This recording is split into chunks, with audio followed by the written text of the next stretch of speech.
विघ्नहर्ता श्री गणेश, श्री गणेश, श्री गणेश। सुरासई के हृदय में बस एक ही स्वर था, एक ही लक्ष्य था, प्रतिशोध और देवताओं का विनाश।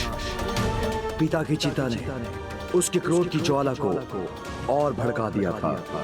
फिर क्या हुआ पिताश्री? क्या असुर कुमारी सुरासई माया के उस चरम तक पहुंच सकी? हाँ पुत्र, असुर गुरु शुक्राचार्य ने उसे प्रशिक्षित किया और स्वयं सुरासई ने भी अथक प्रयत्न किए और फिर शीघ्र ही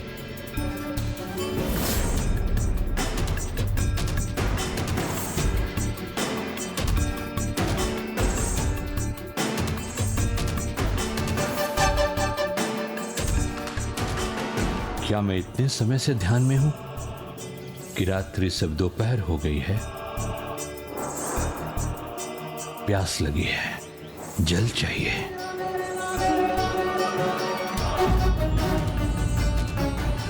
इसमें तो एक बूंद भी जल नहीं है। अब इस पर्वत पर कहां जल मिलेगा मुझे?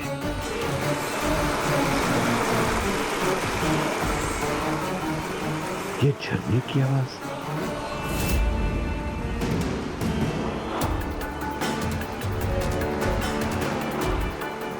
यहां इस नदी को पहले तो कभी नहीं देखा मैंने।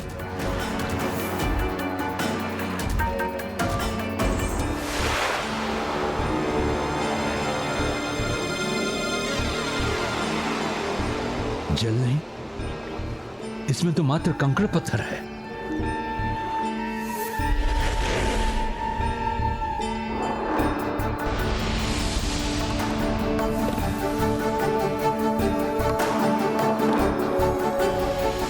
ये सब क्या हो रहा है?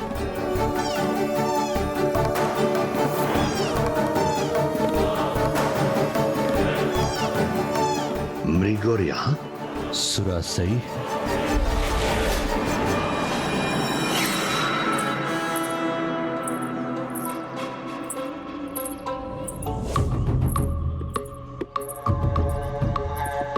प्रणाम गुरुदेव।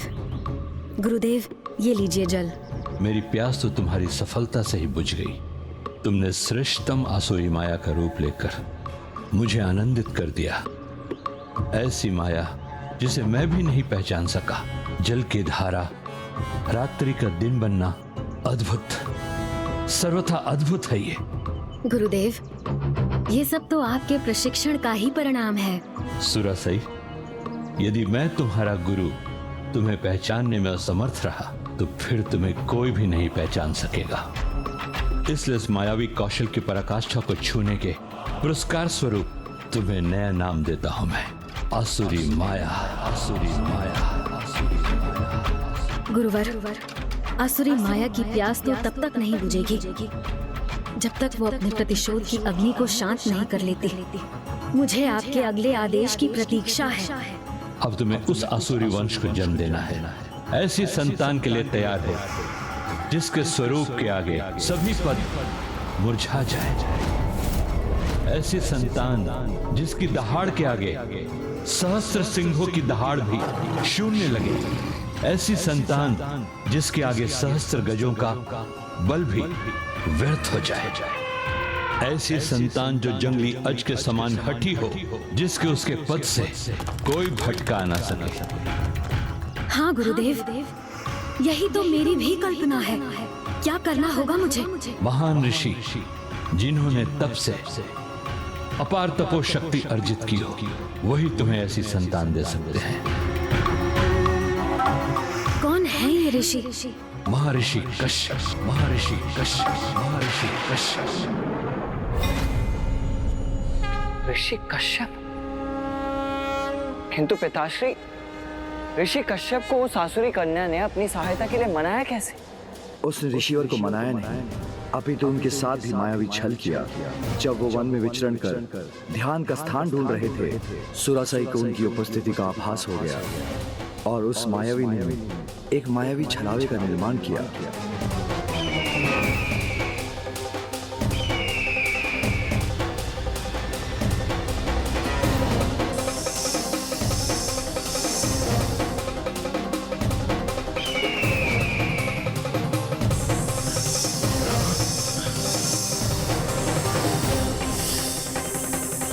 ये सुरासाई के लिए उचित अवसर था जब उसने अपनी माया से ऋषिवर को अपने मायावी आश्रम की ओर आकर्षित किया।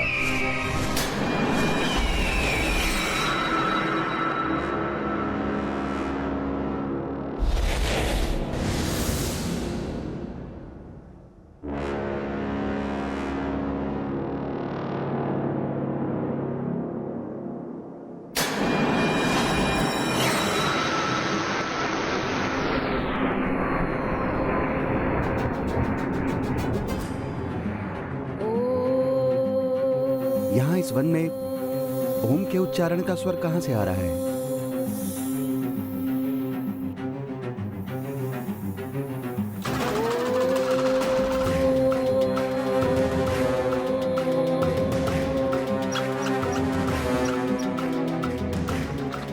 अद्भुत, दिव्य, अति सुंदर।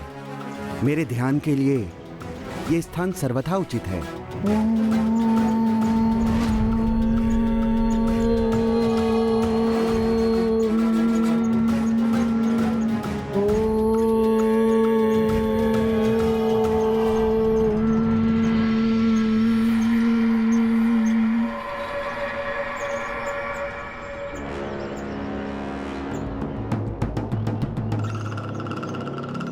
हे ऋषिवर, स्वागत है। आपके आगमन से मेरी सभी प्रार्थनाएं आज पूर्ण हो गईं। आप जैसे महान दिव्य महर्षि की सेवा करने की इच्छा आज पूर्ण हो गई। देवी, आपके आश्रम की स्वच्छता एवं शांति देखकर हम अत्यधिक प्रभावित हुए हैं। इस तपस्विनी के पास इस आश्रम की देखरेख के सिवाय और कार्य ही क्या है प्रभु? मेरी तो एक ही इच्छा थी ऋषिवर, कि किसी दिन दिव्य ऋषि मेरे इस आश्रम का लाभ उठाएं। अब आप कृपा कर मेरे इस आश्रम को अपना लीजिए गुरुदेव। आइए गुरुदेव, स्थान ग्रहण करें।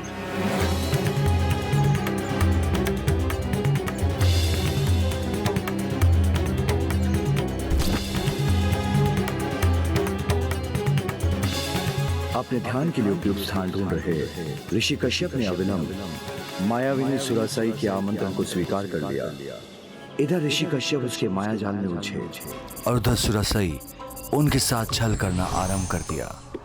उस आसुरी राजकुमारी ने ऋषिवर की सेवा के लिए उस कीट का प्रयोग किया और स्वयं ऋषिवर की सेवा से मुक्त हो गई।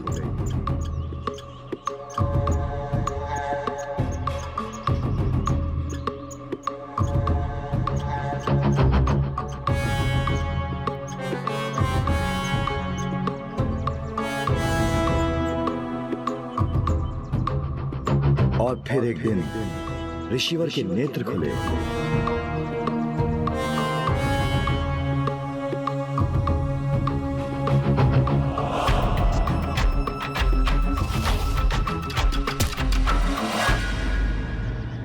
देवी, लंबे समय तक मैं ध्यान में रहा।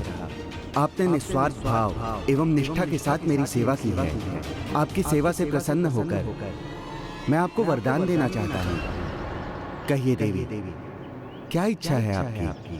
आपके तप की सफलता और प्रसन्नता ही मेरा सुख है।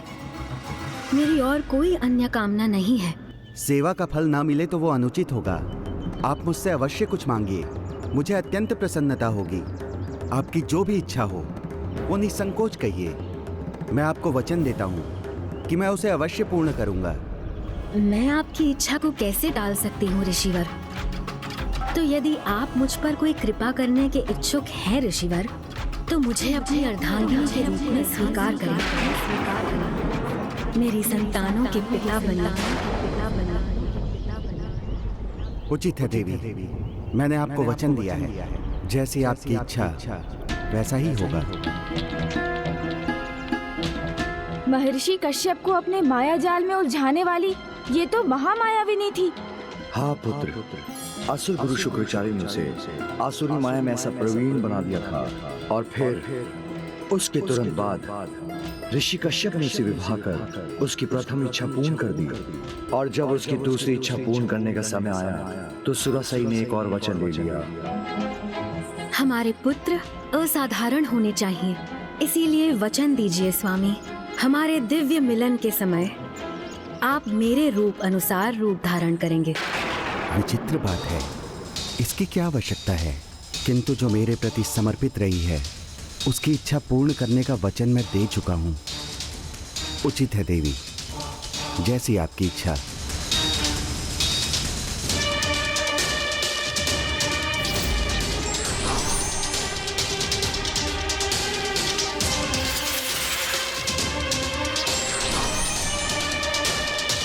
ऐसी संतान के लिए तैयार हो जिसके स्वरूप के आगे सभी पद मुरझा जाए।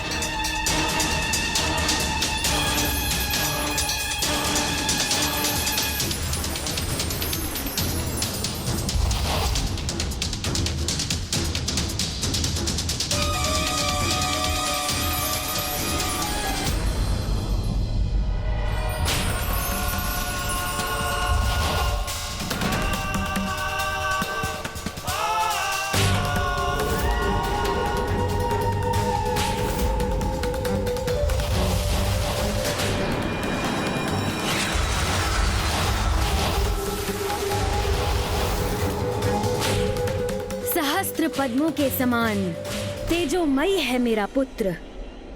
मैं इसका नाम सुरापद्मन रखना चाहती हूँ।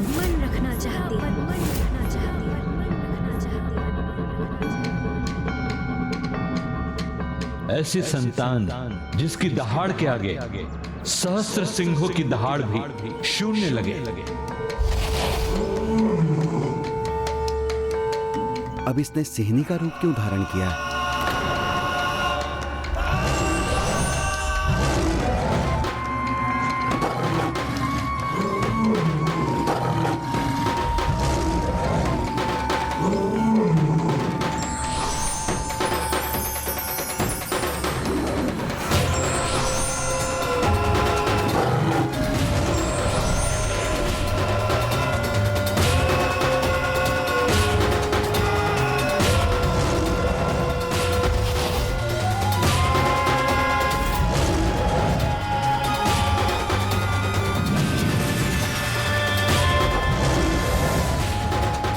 मेरे पुत्र, सिंह का मुख है तुम्हारा, इसीलिए तुम्हारा नाम होगा सिंहमुखन और ये तुम्हारी सेना होगी। मेरा संशय बढ़ता जा रहा है। ये इतने असाधारण पुत्र और उनकी सेनाओं को क्यों उत्पन्न कर रही है?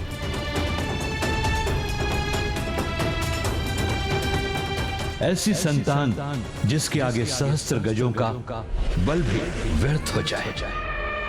उचित समय आने पर इसका सत्य उजागर अवश्य हो जाएगा।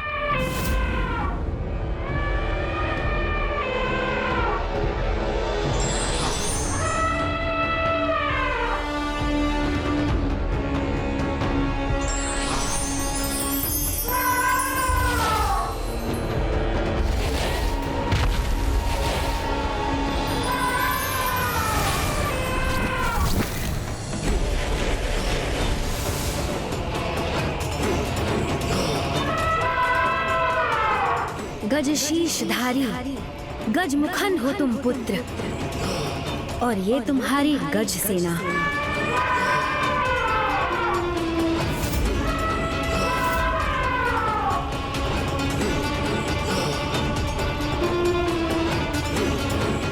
ऐसी संतान जो जंगली अज के समान हठी हो, जिसके उसके पद से कोई भटका ना सके। एक ऋषि होने के नाते मुझे अपने वचन का मान रखना ही होगा।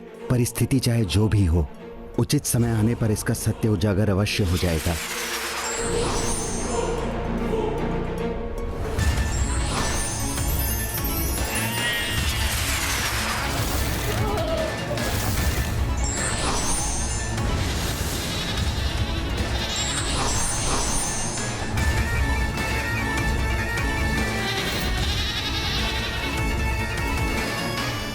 पुत्री अजमुखी, सिंहमुखन, गजमुखन, सुरापद्मन, अजमुखी।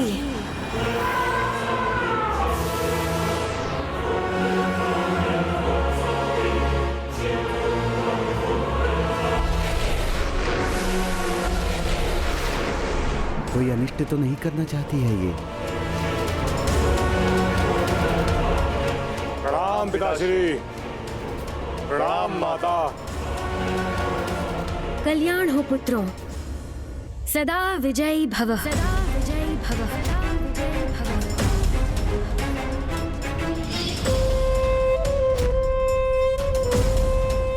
अब मेरे महाबली पुत्र हैं, सेनाएं हैं। शीघ्र मैं देवताओं से प्रतिशोध लेने में सफल होंगी।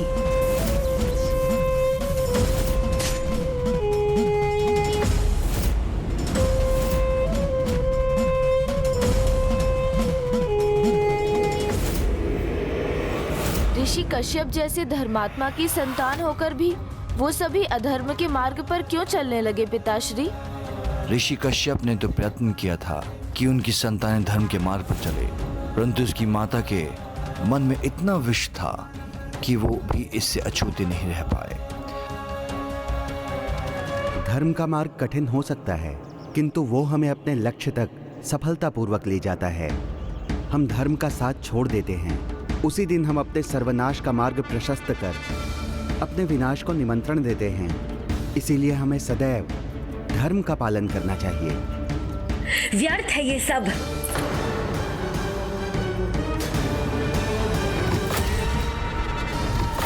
मेरी संतानों को धर्म नहीं, माया का ज्ञान चाहिए। माया ही इन्हें सफल बनाएगी, अनेक ब्रह्मांडों पर विजय दिलवाएगी।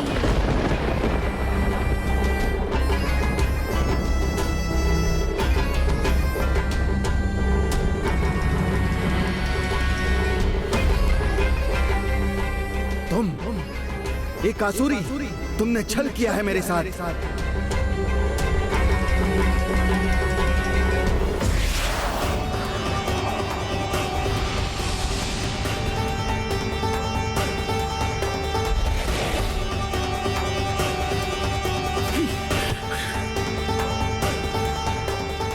तो ये सब इसकी माया थी।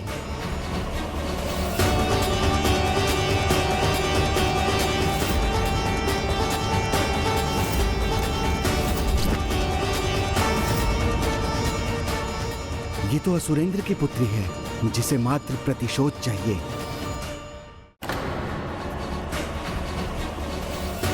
मैं असुरेंद्र पुत्री ये प्रण लेती हूँ, 108 वर्षों तक दंडित करूंगी मैं। जिसके मन में मात्र प्रतिशोध की भावना है। तुमने मुझे छला अवश्य है, किंतु ये मेरी भी संतानें हैं, इन पर मेरा भी अधिकार है।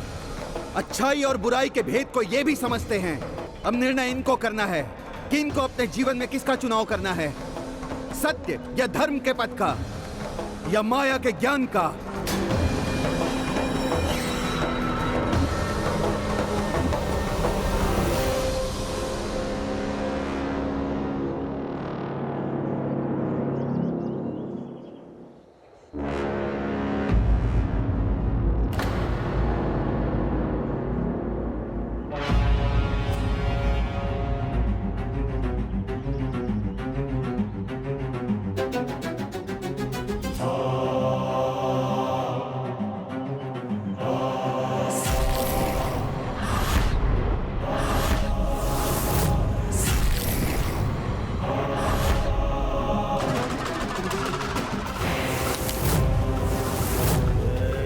ऋषिवर, चुनाव स्पष्ट है। अब बस मुझे इन्हें इनके लक्ष्य तक पहुंचने का मार्ग दिखाना है।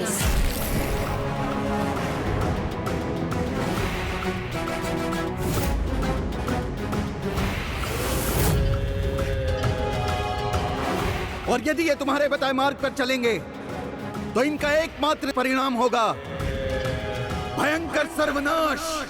अवश्य, दुष्ट देवताओं का सर्वनाश।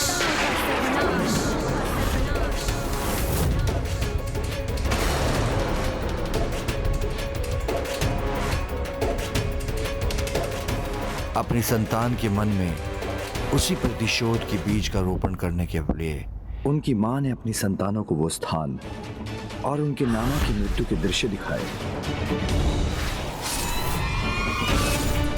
मैं असुरेंद्र पुत्री सुरासई ये प्रण लेती हूँ 108 वर्षों तक दंडित करूंगी मैं। 108 ब्रह्मांडों को रिक्त कर दूंगी तुम देवताओं से। आपका प्रण हम अवश्य पूर्ण करेंगे। किंतु इसके पूर्व इन्हें एक सुरक्षा कवच की आवश्यकता है, जो इन्हें महादेव के वरदान से प्राप्त होगा। उसकी संतानों ने मेरा तप आरंभ करने में तनिक भी विलंब नहीं किया।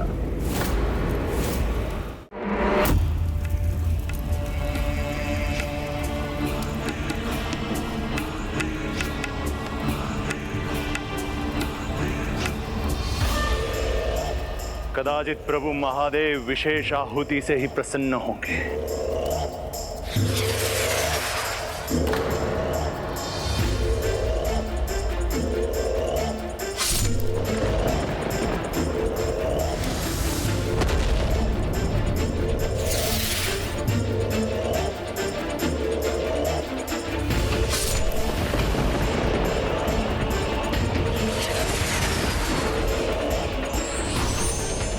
ये भी पर्याप्त नहीं है प्रभु। कोई बात नहीं, मैं इससे भी बड़ी आहुति के लिए तैयार हूं।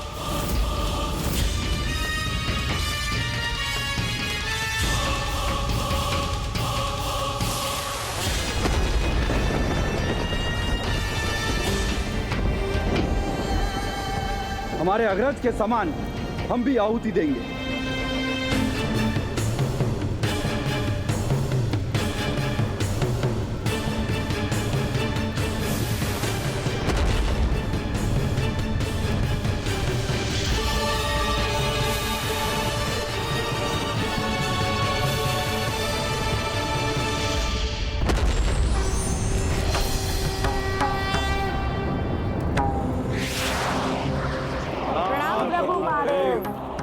कहो, क्या चाहते हो तुम?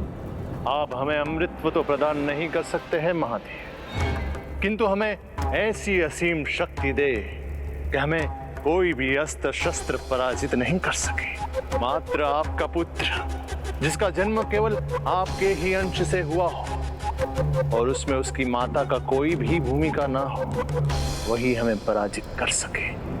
और प्रभु हमें वरदान दे कि इस देवलोक के साथ समस्त 8 ब्रह्मांड हमारे अधीन हो और इस ब्रह्मांड में सबसे तीव्र गति से चलने वाले रथ का स्वामी मैं बनूं। मेरा शरीर इतना अभेद और शक्तिशाली हो कि अगर उसके 2 भाग भी हो जाए तो वो स्वतः संपूर्ण बन जाए।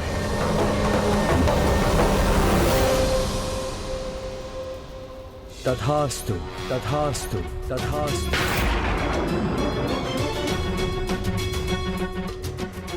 अर्थात भैया कार्तिकेय ही सुरापद्म का वध कर सकते हैं? हाँ पुत्र।